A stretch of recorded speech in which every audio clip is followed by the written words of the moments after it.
Globe textiles India limited को discuss करने जा रहे हैं। काफ़ी दिनों से 2 सप्ताह पहले तकरीबन मैंने इसके ऊपर वीडियो बनाया था, तो बताया था कि अब इसके चार्ट को देखते हुए ये समझ में आ रहा है कि अब इसमें एक तेज़ी देखने को आने वाली है। तो इसमें देखेंगे पिछले कुछ समय से एक अच्छी तेज़ी तो नहीं कहेंगे, लेकिन हाँ एक तेज़ी जो कि पिछले काफ़ी दिनों से गिरावट में चल रही थी, वो तेज़ी अब आते हुए उसमें दिख रही है, तेज़ी बनते हुए दिख रही है।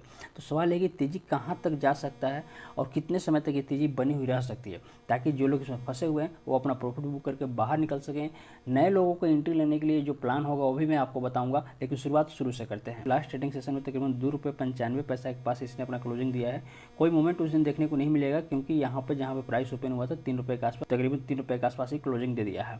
पिछले एक सप्ताह में भी कोई मूवमेंट यहाँ पे नहीं हुआ है, क्योंकि सेम ही रह गया। जहाँ पे प्राइस ओपन होता है वहीं पे प्राइस क्लोजिंग हो जाता है। पिछले एक मंथ में देखेंगे तो पिछले एक मंथ में यहाँ पे मूवमेंट आपको 3.5% के आसपास होते हुए दिखेगा, क्योंकि जहाँ पे एक मंथ पहले ओपन हुआ था उससे ऊपरी स्तर पर इसने अपना क्लोजिंग दिया है। और जब ऐसा हो तब इसमें तेजी आता ही आता है, क्योंकि जाहिर सी बात है निचले स्तर पर बाई हुई, ऊपरी स्तर पर जाकर क्लोजिंग हुई तो उसमें तेजी तो दिखेगी। अब पिछले 6 मंथ की बात करें तो पिछले 6 मंथ में तकरीबन 38% के आसपास से स्टॉक आपको टूटते हुए दिखेगा। ये तो आपको पता है ग्लोब टेक्सटाइल में लंबी अवधि से गिरावट चल रही है, क्योंकि जहाँ पर पिछले 6 मंथ पहले ये स्टॉक था वहाँ से अभी काफ़ी नीचे आ गया है।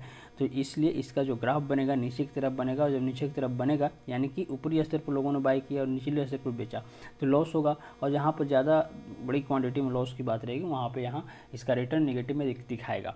लेकिन अभी जिसमें मैंने बताया कि एक मंथ का रिटर्न इसका पॉजिटिव में आ गया है, तो कुछ दिनों तक ये तेज़ी बरकरार रहेगी तो 6 मंथ का जो रिटर्न यहाँ पे आपको माइनस में दिखा रहा है यह भी आपको पॉजिटिव में हो जाएगा, यानी कि ये रिटर्न भी ग्रीन में दिखाएगा। अब हम लोग यहाँ पर आ गए हैं ग्लोब टेक्सटाइल्स इंडिया लिमिटेड को पहले टेक्निकल एनालिसिस के माध्यम से इस कंपनी का चार्ट को देखते हैं। चार्ट के माध्यम से देखेंगे कि तेजी और कितने लंबे समय तक बाकी रहेगी, उसके बाद हम लोग इस कंपनी के काम और फंडामेंटल को लेकर बाकी बातें डिस्कस करेंगे। तो देखिए अभी आपके लिए मैंने यहाँ पर 1 साल का चार्ट ओपन किया, और 1 साल का चार्ट पर जो आप देखेंगे तो आप पाएंगे कि कंपनी का शेयर प्राइस तो लगातार पिछले कुछ दिनों से देखेंगे तो अगस्त 2022 से ही गिरते हुए नीचे आ रहा है। पिछली बार जब मैंने वीडियो बनाया था तो इसी लेवल को देख के मैंने बताया था कि यहाँ से प्राइस जो ऊपर उठ रहा है एक ही बार में देखिए इसको ब्रेक करने की कोई गुंजाइश नहीं थी, क्योंकि यहाँ पर देखेंगे पहले भी इसका सपोर्ट था, ये इसके लिए अब रेजिस्टेंस बन गया है। तो जाहिर सी बात है जब तक ये रेजिस्टेंस को ब्रेक करके ऊपर कुछ दिनों तक सस्टेन नहीं करेगा तब तक प्राइस इसके ऊपर निकलने की संभावना थोड़ी कम रहेगी। तो अभी क्या हो सकता है कि जैसे अभी आप देखेंगे तो अभी ये स्टॉक ₹3 के आसपास कंसोलिडेट करते हुए नजर आ रहा है, और यहाँ पर इसके लिए एक रेजिस्टेंस भी है। यहाँ पे कंसोलिडेट करा तो अच्छी बात है। कंसोलिडेशन के बाद किसी भी स्टॉक में तेजी आती है, यदि एक ही वे में इसको ब्रेक कर जाता तो फिर ये ब्रेकआउट फेल हो जाता। तो यहाँ पे आपको समझना होगा, थोड़ा समय देना होगा। समय दीजिएगा तो जब ये ब्रेक करेगा तो उसके बाद बहुत तेजी के साथ इस कंपनी का प्राइस ₹4-5 तक आपको इजीली आते हुए दिखेगा, जो टेक्निकल एनालिसिस के माध्यम से मैं आपको बता रहा हूँ।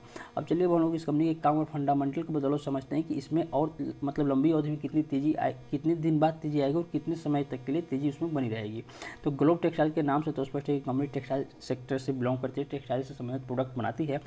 और इसके अलावा देखिए इस कंपनी के फंडामेंटल की बात करें तो तकरीबन 50 करोड़ के आसपास की कंपनी, हालांकि 50 करोड़ नहीं है लेकिन 45 करोड़ के आसपास है, तो इसको 50 करोड़ अप्रॉक्सीमेट में मानकर चलिए।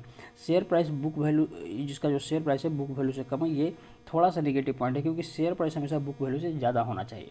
अब रिटर्न ऑन इक्विटी और रिटर्न ऑन कैपिटल एम्प्लॉयड देखेंगे तो ये यहाँ पर जो पॉइंट है ये बहुत ही प्लस पॉइंट है, क्योंकि यहाँ पे इसका रिटर्न ऑन इक्विटी और जो ROE है वो 10% से अधिक है। यानी कि आपका जो इस कंपनी में इन्वेस्टमेंट रहेगा तो उसमें आपके इन्वेस्टमेंट पर, आपके इक्विटी पर साल भर में कंपनी तकरीबन 11% के आसपास आपको रिटर्न जनरेट करके देगी।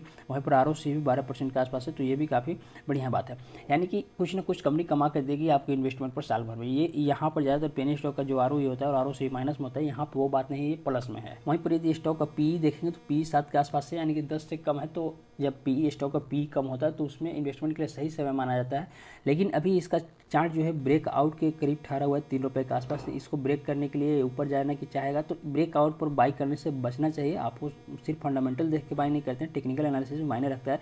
तो इसलिए जो नए व्यक्ति और अभी इन्वेस्टमेंट करना चाहते हैं या जो लोग अभी एवरेजिंग करना चाहते हैं उन्हें थोड़ा सा सावधान रहना चाहिए। थोड़ा समय दीजिए, एक बार ब्रेकआउट हो जाने दीजिए, उसके बाद आप इसमें इन्वेस्टमेंट कर सकते हैं। तो मैं उम्मीद करता हूँ ग्लोबल टेक्सटाइल से संबंधित जो बातें थी वो मैं आपको बता दी है।